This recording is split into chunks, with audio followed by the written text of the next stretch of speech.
সময়ত কংগ্ৰেছ দলটোতকৈ বিজেপিৰ বিৰুদ্ধে যুঁজিব পৰা কোনো শক্তি নাই আৰু মই একমাত্ৰ নীতি আদৰ্শ কংগ্ৰেছ দলৰ ভাল পাওঁ। জন্মগতভাৱে মই কংগ্ৰেছৰ ঘৰত জন্ম হৈছোঁ। মোৰ দেউতাই এটা সময়ত ছ'চিয়েলিষ্ট পাৰ্টি কৰিছিল। মোৰ জন্মৰ আগতেই কংগ্ৰেছলৈ আহিছে। সেই গতিকে মই জন্মসূত্ৰে কংগ্ৰেছী আৰু মই কংগ্ৰেছ দল ত্যাগ কৰি বিজেপিৰ এটিম বিটিম হোৱাৰ প্ৰশ্নই নুঠে। এইটো এটা মোক মানে ষড়যন্ত্ৰ কৰি অপদস্থ কৰিবলৈ তেওঁ চেষ্টা কৰা বুলিয়ে মই অভিহিত কৰিম।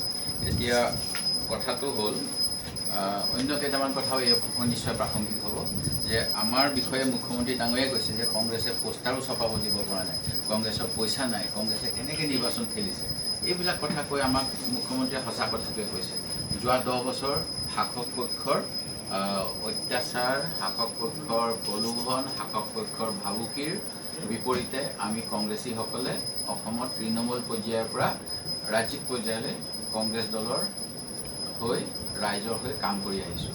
আমি কি বৰ্তমান সময়ত যিটো ৰাজনৈতিকভাৱে একনায়কত্ববাদ, one nation, one religion, one election আৰু কিজানি ওৱান পাৰ্টিও তেওঁলোকৰ লক্ষ্য, এই সময়ত এনেকুৱা মাল্টি পাৰ্টি কৰাটো কিমান দিগদাৰ সেই কথাটো আমি বিৰোধী দলত থকাসকলে স্পষ্টভাৱে জানো, আমাৰ অনুভৱ আছে। তেনে সময়ত স্পষ্টভাৱে অখিল গগৈ ডাঙৰীয়াৰ ৰাজনৈতিক দলটোৱে যিমানবিলাক বৃহৎ সমাৱেশ কৰিছে, তেখেতসকলৰ দলৰ জিলা পৰিষদ খেলিবলৈ যেনেধৰণেৰে পইচা দিব পাৰিছে, প্ৰতি সমষ্টিত মোক অখিল গগৈ ডাঙৰীয়াই নিজেই কোৱা মতে তেখেতে মোক কিবা এটা কৈছিল, তেতিয়া কৈছিল যে আমি সকলোকে ফাইনেন্স কৰিছোঁ। ৱাৰ্ড মেম্বাৰলৈকে তেওঁলোকে হাজাৰৰ ঘৰত যি সময়ত পইচা দিব পাৰিছে, সেই পইচাবিলাক এজন বিধায়কে ক'ৰ পৰা পাইছে এই প্ৰশ্নটো নিশ্চয় জনাৰ অধিকাৰ আছে। মই সেই গতিকে সেই প্ৰশ্নটো মোৰ সভাপতি ডাঙৰীয়াই যেনেকৈ কৈছিল, সভাপতিৰ সমৰ্থনত ভূপেন বৰাই যেনেকৈ সেই প্ৰশ্ন সুধিছিল, ময়ো আজি সেই প্ৰশ্ন সুধিবলৈ বাধ্য হৈছোঁ যে তেখেতসকলে ইমান মানুহ গোটাব পাৰিছে। আমি অৰ্থৰ এখন গাড়ী দিব নোৱাৰোঁ আমাৰ মিটিঙত, সেই গতিকে আমি গ্ৰুপ মিটিং কৰোঁ। তেওঁ কি তালৈ লাইন বাছ চলে নে ট্ৰেইন চলে, তেখেতৰ সভাবিলাকলৈ স্পেচিয়েল ট্ৰেইন দিয়ে। সেই মানুহবিলাক কেনেকৈ আহে? এটা সৰু জিলা পৰিষদত কিমান মানুহ হ'ব পাৰে, লাখ মানুহ হ'ব পাৰে নেকি তেওঁ কোৱাৰ নিচিনাকৈ?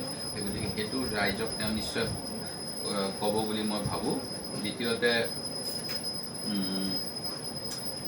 মই কৈছে তেখেতে আৰু যিটো বিজেপি দলৰ মানুহখিনিও কৈ থাকে যে নাজিৰা সমষ্টিত মই উন্নয়ন কৰিব পৰা নাই। মই চৰকাৰক দাবী জনাওঁ, যিখিনি মোৰ প্ৰাপ্য মই সেইখিনি ল'বলৈ যত্ন কৰোঁ, কিন্তু অতিৰিক্তভাৱে মোক যোৱা 2016 চনৰ পৰা অসমৰ প্ৰতিজন মুখ্যমন্ত্ৰীলৈকে মই মোৰ দাবীসমূহ দি আছোঁ, তেওঁলোকে কিন্তু সেই দাবী পূৰণ কৰা নাই। মোৰ সমষ্টিত এখন ছায়েন্স কলেজ নাই, মোৰ সমষ্টিত এখন BEd কলেজ নাই, মোৰ সমষ্টিত এখন কোনো ধৰণৰ এতিয়া মোৰ চিভিল হস্পিটেল আছে, যিখন মই বহুত যুঁজ বাগৰ কৰি, যিখন 2007 চনত বৰ্তমানৰ স্বাস্থ্যমন্ত্ৰীয়ে মোক আপগ্ৰেড কৰি দিম বুলি কথা দিছিল 2007 চনত তৰুণ গগৈ চৰকাৰৰ মন্ত্ৰী হৈ থাকোঁতে আৰু দ্ৰুপদ গোহাঁই বিধায়ক হৈ থাকোঁতে। সেইখন এতিয়ালৈকে আপগ্ৰেড হোৱা নাই। এই বছৰ মই সেইখন কৰিব পাৰিম বুলি ভাবিছোঁ। কিমান বছৰ লাগিলে আপোনালোকে চিন্তা কৰক, 2007 চনৰ পৰা। সেই গতিকে মই একো পোৱা নাই। মই বিৰোধী হিচাপে মই চৰকাৰক সমালোচনা কৰোঁ আৰু মুখ্যমন্ত্ৰী মহোদয় যেনেকৈ অপেনলি কয় বিৰোধী বিধায়কবিলাক কাম নাইকিয়া, মানে গাখীৰ নিদিয়া গৰু স্পীকাৰৰ লগত বহি থাকিব লাগে।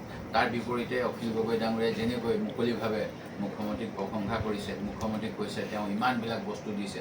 সেই গতিকে কিছুমানক চৰকাৰে সমালোচনা কৰিলে মানে উপহাৰ দিয়ে আৰু আমাক সমালোচনা কৰিলে বঞ্চিত কৰে নেকি, এই প্ৰশ্নটো মই যিসকলক মই এই কথাটো উল্লেখ কৰিছোঁ তেওঁলোকৰ পৰা আশা কৰিছোঁ প্ৰত্যুত্তৰ।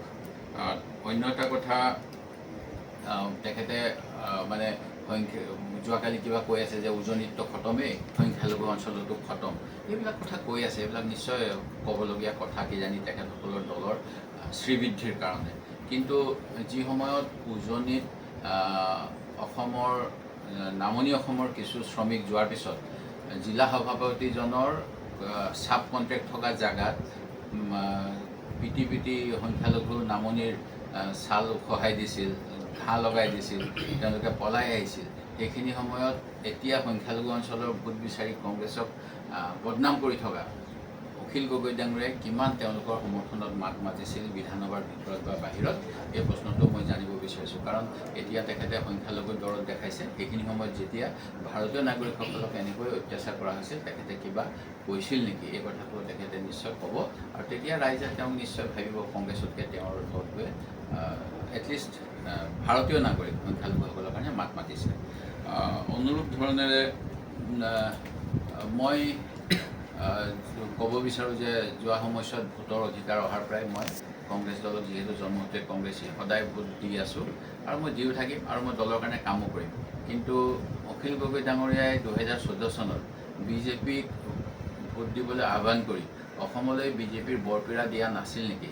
আৰু তেখেতে নীতি আদৰ্শৰ ভিত্তিত দল কৰে নে আমাৰ লগত আছে নে অন্য কিবা কাৰণে আছে, এই কথাবিলাকো স্পষ্ট কৰিব লাগে। কাৰণ আমি যিটো ৰাজনীতি কৰিছোঁ নীতিগত কাৰণত, মই কৈছোঁৱেই দলীয় আদৰ্শৰ ভিত্তিত।